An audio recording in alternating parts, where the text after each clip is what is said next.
Halo, perkenalkan nama saya Ronald Ferry Marcus Torus, NPM 200 20 20008, kelas 231, mata kuliah Ekonomi Manajerial.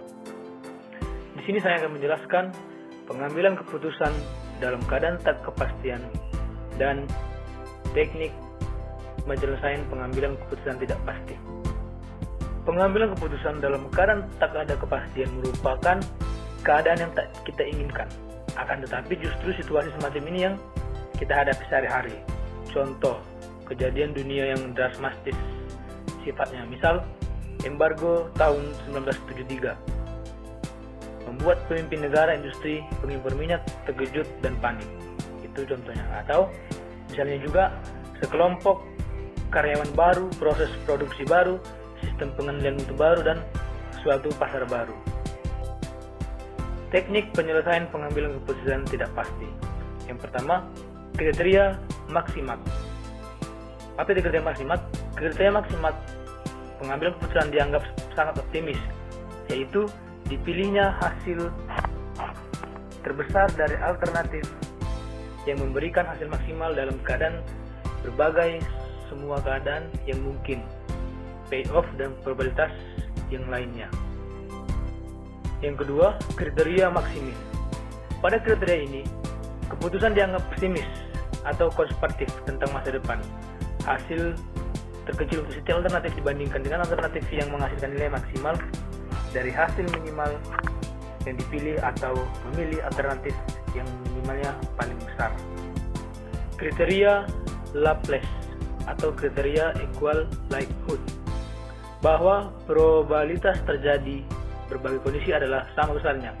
Pengambilan keputusan tidak dapat menentukan probabilitas terjadi berbagai hasil, sehingga diasumsikan bahwa semua kejadian mempunyai kemungkinan yang sama untuk terjadi. Yang keempat, kriteria realisme atau kriteria Harwich merupakan kriteria antara maksimal dan maksimin, antara optimis dengan pesimis. Hasil keputusan dikalikan dengan koefisien optimis, dan itulah merupakan kriteria antara maksimal. Kriteria realisme. Yang kelima, kriteria regret merupakan perbedaan antara hasil keputusan yang terbaik dengan hasil keputusan yang lain. Pengambilan keputusan akan memahami suatu kerugian apabila suatu kejadian terjadi menyebabkan alternatif yang dipilih kurang dari payoff maksimum. Jadi untuk menyelesaikan kasus dengan menggunakan kriteria regret dapat digunakan pedoman. 1. Tentukan nilai regret dengan jalan mengurangi nilai payoff maksimal baris dengan payoff baris lainnya. Yang kedua, menentukan nilai regret maksimal tiap baris. Yang ketiga, menentukan nilai minimax bagi alternatif pengambilan keputusan. Dan yang terakhir, kriteria pohon keputusan adalah diagram pilihan keputusan dan peluang kejadian yang menyertakan keputusan, serta hasil dari hubungan antara pilihan dengan kejadian. Tujuan pohon keputusan ini adalah untuk memudahkan penggambaran situasi keputusan secara sistematik dan komprehensif. Dan di sini kita lihat ada simbol dalam pohon keputusan yang petak hitam itu artinya simbol keputusan, dan yang bulat artinya simbol kejadian tidak pasti.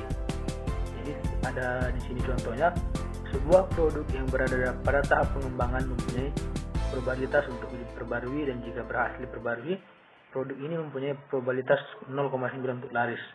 Namun jika produk ini tidak berhasil diperbarui, probabilitas menjadi laris hanya 0,2. Jadi di situ ada gambar dan beberapa probabilitasnya.